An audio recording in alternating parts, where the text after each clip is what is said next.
Hey, everybody. I am Kevin Iole. Thank you for joining me. And my guest right now, she could be the world champion in just a few days. Tatiana Suarez is fighting the champ Zhang Weili at UFC 12 for the strawweight championship. Tatiana, welcome. Seems like a little bit of a cloudy day there in Australia. Yeah, hopefully it sun comes out soon. I've said this every interview. I want to run this by you. You know, you are 10 and 0. Now, obviously you've had some health issues that have prevented you from competing on a regular basis. But I wonder, I'm going to hit you with the easy question first. A lot of people think Amanda Nunes is the greatest fighter who ever competed in women's MMA. She won two championships, did so many things. You're 10 and 0, black belt in jiu-jitsu, this unbelievable wrestling background. Do you think as you go along in your career that you could challenge for that kind of honor? Do you think that you have that potential to go that far in this sport? Yeah, absolutely. I feel like I have everything um that it takes to do that. And I think that I'm so obsessed and I love the sport so much that I can that I'm just, I'm fairly, I guess you would say like I'm still how would you say? Sorry, I'm trying to think of the word that I want. Like I'm still evolving, I should say. Sure. And that's like an everyday thing just because I work so hard and I do the work. So I think, when you do the work and you're constantly trying to get better, there's just no way that you don't get better. So I feel like I'm going to continue to evolve and I'm just going to be a dominant champion. Some people, would say that, your challenges have been physical. And I wonder if they're not mental, given the fact that, that has to be hard. You've been a pro 10 plus years and you have 10 fights, right? And I wonder how hard that is to constantly have to come back and to reinvent yourself and rehab from injuries and all those kind of things. Does that ever play on your mind mentally? And like, do you sometimes say, why me when you get hurt and have that time off? Yeah, I literally just talked about this like not too long ago because I know that people are gonna say that. And yeah, I just think like for me, it's, you know, I put it this way. My brother has a school and then a wrestling school back home, and it's called Legacy Wrestling Center. And his little slogan is like, what will be your legacy? And for me, my legacy will be the fact that I've had a lot to overcome and I've overcome those things and I never quit. And I feel like that's very admirable because, I see young kids come in and just recently, actually, like we were talking to this kid who's just started to wrestle. We are talking to his mom and we're talking about how I basically said, I think wrestling's great because wrestling shows you a lot about yourself, the wins and losses, and it gives you a lot of confidence and it helps you go through life because you have to be strong because life is tough, and not everything's going to go your way. And sometimes you got to take it one day at a time. And I've learned to do that. And, I feel like I haven't had an easy life. I've worked for everything that I've had. I come from a single parent home. I also, was in a male dominated sport where, I didn't feel like I didn't fit in a lot of times, like most girls were doing cheerleading and they fit in just fine. When I went to PE, I was like, okay, how many pull-ups can I do? And all the girls were looking at me laughing, but here I am, I'm going to be on pay-per-view and all those pull-ups that I did are going to pay off. Pretty, pretty amazing stuff that you've done in your life. I'll tell you that.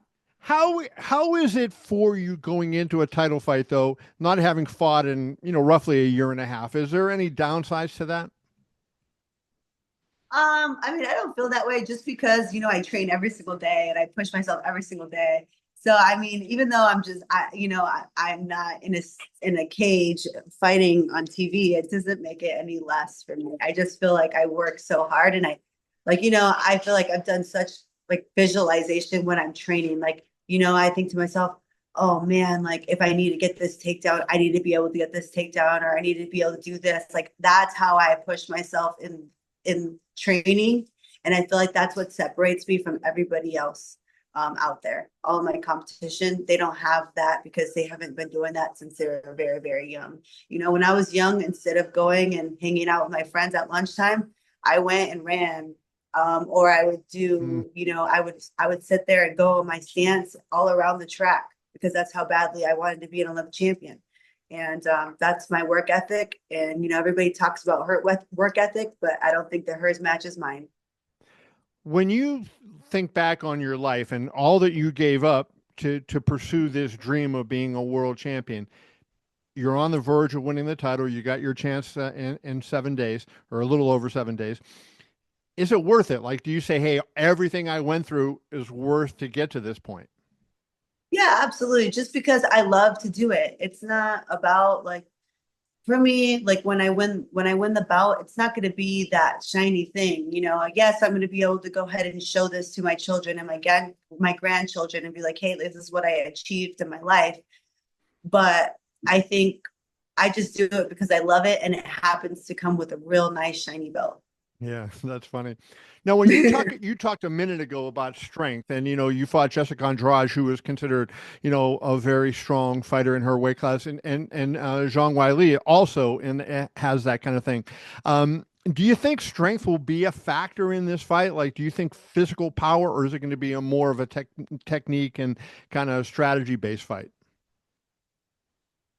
Uh, I feel like, that's what sets me apart too, as I'm very, very strong. I've never gone against someone that said, man, that girl is pretty weak, like, so I feel like I'm very strong and I'm very technical. I'm very technical because I've been doing it for so long and I'm obsessed with the sport. So I love it so much that I just am like, oh, okay, I'll do it again. I'll do it again. And my poor training partner, she's probably like, man, if she twists my neck off one more time, I might not be here tomorrow. Yeah. That I wonder if you can talk about this. There's some fighters that like to leave, fighting at work, and when they get home, they don't, they don't want to mess with fighters. Your boyfriend Patchy makes your coach. He is one of the best fighters in the world, the Bellator champion. Does it help you being able to go home and to talk to him and to have the kind of insights that maybe he can provide into how your training went and how things went? Does that make it easier for you to have that involved in your game? Yeah, absolutely. Even he gets sick of it. I actually did an interview just like before this, and they're like, you know, asking like Patchy, like, hey, what's her most annoying quality? And he was like, that she doesn't turn it off. Because like there'll be times like at night, I'm like, can I just show you this one thing? I just want to try this one thing. And he loves it and he's obsessed with it too. But I think I'm just a little bit more like fixated on those kind of things. Like I said, this has been my life. Like this kind of thing has been my life for a very long time since I was really, really young, and I've just been such a determined kid. Even at a young age, like my idea of fun when I was younger, like real, really young, I was in the pool and I'd have my grandma like act like I was in the Olympics and I would do like tricks and make her grade me all the time. And that is like, that is me in a nutshell as a child. So I'm just not surprised, even though, now it's like, I know it comes with all this attention and stuff. And like people, like my cousins were like, you like attention, don't you, Tatiana? I'm like, no, like, I'm actually the opposite, and they're like, well, you fight on TV. And I'm like, well, that's not my fault. Like, they just happened to put it on TV. If it was like in the backyard, I'd do it, without TV. Very, very funny. Hey, let's wrap with this. Sometimes out of sight, out of mind. So you haven't fought, so you wonder what the fans' reaction is going to be. You were at UFC 311. They put you and Patchy up on the screen, and you got a really good ovation. I was not sure how they would react to you, given you haven't been fighting. Was that heartening, and did that tell you that the work that you paid off, not just in the octagon and training and getting ready, but kind of this kind of stuff that you've done to promote yourself? Do you think the people remember you and that it's paid off and helped you reach a certain level of fame and stardom? Well, you said 311. Yeah. Well, I think 311's in LA and I'm from LA. So I think that's why I got a good ovation. Like probably if we were in Jersey, I probably would have got 0, but that's okay. I don't, because I also don't do it for that. And like I said, just like, before this question, like, I don't really do it for like notoriety and stuff. Like, I know that I'm the best and I just do it because I love it and I want to be the best because that's like my personality. But I'm like hyper competitive. But you know what's so weird is I'm only hyper competitive in this. Like, if me and Pat were to go do like basketball and he was like shooting all these things, I wouldn't be like trying to compete with him. Like, in fact, he would be competing more with me, Yeah. like, but I'm just like, I don't really give a shit about basketball. So like, I don't care. But what I love and what I'm like, what I'm obsessed about, that I care about. Well, this, But, um, but what's weird is I'm not even competitive with him, even in like MMA, really. Like, I don't get all competitive with him, which is this good. just this. Well, very good stuff. Wish you good luck. Should be a great fight. Really looking forward to that one. That could be the one that steals the show. It Zhang will. Weili against Tatiana Suarez. 100% it's going to steal the show. Everybody's excited about Dreykus versus Sean, but this is the real main event. There We're you just go. Well, not you heard it big from dudes. We're just not big dudes, so we didn't get the main event spot.